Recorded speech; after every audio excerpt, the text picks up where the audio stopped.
I was standing in the back of the gallery watching Sarah hold court. She was wearing my vintage leather jacket, the one she borrowed 3 months ago, and she was telling my story. Not a story about us, but my story, the one about my grandfather's clock shop. She was using my exact inflections, my specific pauses for effect, even the way I push my hair back when I am nervous. Our mutual friends were hanging on her every word. When she saw me, she did not flinch. She just smiled, that sweet, devastating smile, and said, "Oh, look, the inspiration has arrived." That is when the cold realization hit me. I was not her friend. I was her blueprint, and she was finished with the original. How did it get to this? How did I let someone walk so far into my life that they started wearing my skin? We met at a pottery class 3 years ago. Sarah was the girl who always seemed a little bit lost, a little bit too fragile for the world, which drew me right in. I have always been a fixer. She would look at my finished vases and sigh, saying, "I wish I had your eye for detail. I am just so clumsy with everything I touch." It felt like a compliment back then. Harmless, right. Within 2 months, we were inseparable. But the red flags were there, disguised as deep intimacy. Like the time I mentioned, I loved 1940s jazz. And 3 days later, she would bought a record player and claimed she would been obsessed with the era since childhood.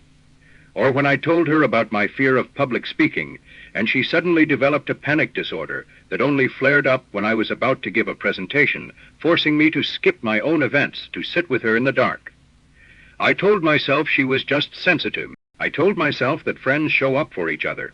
I did not realize she was mapping out the borders of my life so she could move in and change the locks. The first real shift happened 6 months in. I had just started a small interior design blog that was finally gaining some traction. I was excited. I showed Sarah my first sponsored post. Her face did not brighten, it fell. "I am so happy for you," she said, her voice trembling. It is hard seeing you succeed at the one thing we said we would do together. I feel like I am being left behind in the dust. I had not realized we were doing it together." I felt this immediate, sharp pang of regret for my own success. I spent the next hour apologizing for my achievement, promising that we would build the brand together. That was the start of the we. Then came the weekend of my sister's wedding. I was the maid of honor. 2 days before the ceremony, Sarah called me sobbing. She said her landlord was threatening to evict her, which I later found out was a total lie. I told her I could not come over because I was at the rehearsal dinner. "Fine," she whispered, the sound of her breath heavy through the phone. "I will just sit here in the dark and pack my life into boxes alone. Do not worry about me. Go enjoy your party. After everything I did to help you move last year, I guess I thought. But no, you are right. Your family comes first. I am just a friend." My stomach twisted into a knot. I spent the entire rehearsal dinner texting her, my hands shaking under the table, feeling like a monster for celebrating while she was suffering. I was not even present for my sister. I was in Sarah's world, even miles away. By the 1-year mark, the imitation became eerie. I started noticing she was dressing exactly like me. Not just the style, but the specific brands, the specific way I cuffed my jeans. She started hanging out with my college friends without telling me. One night, I walked into our local bar and saw her sitting with my best friend from childhood. Mark, they were laughing. When I sat down, the air changed. Mark looked at me with a strange, guarded expression. "Sarah was just telling me about how stressed you have been." Mark said, "She said you have been acting really erratic lately, and that you are worried about your mental health. Why did not you tell me?" I stared at Sarah. She reached over, squeezed my hand, and looked at Mark with teary eyes. "See? She is doing that thing again where she freezes up. We just want to help you.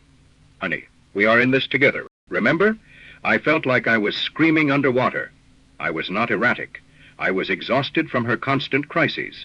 But looking at Mark's face, I realized he did not see me anymore. He saw the version of me Sarah had been painting for him for months. Then came the double bind. I finally tried to set a boundary. I told her I needed a week of no contact to focus on a big project. She looked me dead in the eye and said, "If you shut me out now, after I have spent the last month supporting your erratic episodes, you are proving everyone right, that you are selfish. But if you keep acting like this while we are together, you are just hurting me. So, do you want to be a hermit or a bully?" I stood there, paralyzed. If I stayed, I was a bully. If I left, I was selfish. There was no version of the story where I was just a person who needed a break. I felt my sense of reality starting to crack. Was I the problem? Was I actually the toxic one? I started keeping a journal just to prove to myself that the conversations we had actually happened the way I remembered them. My head throbbed every time I saw her name pop up on my screen. Looking back, the psychology of what she was doing is textbook, but when you are in the middle of the fog, it feels like your own intuition is failing you. The first and most constant weapon was guilt tripping. This is not just a friend being guilt-prone, it is a calculated control mechanism. By saying things like, "I will just suffer alone," she was tapping into my empathy to bypass my boundaries. It works because it creates a debt that can never be paid.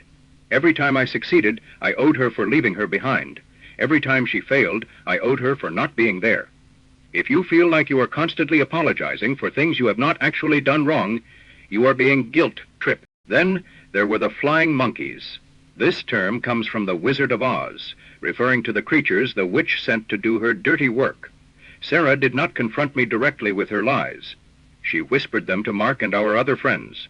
She recruited them to check on me, which was really a way to monitor me and isolate me. By the time I tried to speak my truth, the well was already poisoned. They did not see a victim of manipulation. They saw a troubled friend who was lucky to have someone as patient as Sarah. If your social circle starts treating you like a patient, or a problem based on one person's concerns, pay attention. She also used forced teaming. This is a subtle but powerful way to diminish your autonomy. By constantly using we need to fix your blog. We are in this together. She was erasing the line where I ended and she began. It is a way to claim ownership of your successes and make her failures your responsibility. It works because it feels like support, but it is actually a cage. Finally, the double bind. This is a heads I win, tails you lose scenario. By framing my need for space as either selfish or bullying, she ensured that no matter what I chose, I was the villain. This creates a state of learned helplessness. You stop trying to defend yourself because every defense is used as further evidence of your instability. It is designed to make you stop trusting your own mind. Sound familiar? Have you ever felt like no matter what words you use, you are always the one ending the conversation with an apology? The end did not come with a big movie confrontation. It came with a technical glitch. Sarah had started using my old laptop, the one I would given her when her landlord allegedly took mine for back rent. One evening, she left her iMessage logged in while she went to the bathroom. A notification popped up from Mark. It said, "Is she still acting crazy? I cannot believe she tried to claim you stole that jacket." I clicked. I should not have, but I did. I saw months of messages. Sarah had been sending him screenshots of my private journal entries, the ones I would started keeping to track my reality, but she would edited them. She would change the dates and the names to make it look like I was obsessed with her, like I was the one stalking her style and her life. When she came back into the room, I did not scream. I felt a strange, cold calm. I showed her the screen. Her reaction was not an apology. It was a total pivot. She laughed. A high, sharp sound. "You were always so paranoid," she said. "I only told them that because I was trying to protect you. I knew you were failing. So I took over your style and your friends, so the group would not fall apart when you finally lost it." It was Darvo, deny, attack, and reverse victim and offender. She spent the next hour telling me how lucky I was that she would even bother to copy me. I walked out that night. I lost half my friends. They chose her version because her version was more dramatic, and she would spend more time grooming them. It hurt. It still hurts. I had to rebuild my social circle from scratch, and for a year, I could not even look at a leather jacket without my heart racing. But the silence was beautiful. For the first time in years, my head did not throb. The truth eventually came out for some of them, but by then I did not care. I did not need their validation anymore. I had my own. If you are going through this, I need you to hear me. You are not crazy, and you are not weak for being manipulated. Manipulators choose people like us because we have high empathy and strong resources they want for themselves. They do not target weak people. They target valuable people. There are 3 red flags you can never ignore.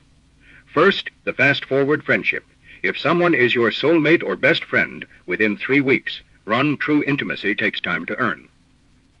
Second, The cringe factor, if you feel a physical sense of dread when their name pops up on your phone, even if they are saying something nice. Trust your gut. Your body knows before your brain does. Third, the one-way empathy. If you are always the one understanding their trauma, but they never have space for your boundaries, the scales are broken. To get out, you need to do 3 things. 1. Go gray rock. Become as boring as a gray rock. Give short, one-word answers. Do not share your joys or your pains. Give them nothing to use. 2. Document everything. Keep your own records of conversations and events. You do not need to show them to anyone. You need them to keep yourself grounded in reality. 3. Accept the loss. You might lose mutual friends. You might lose the story of the friendship.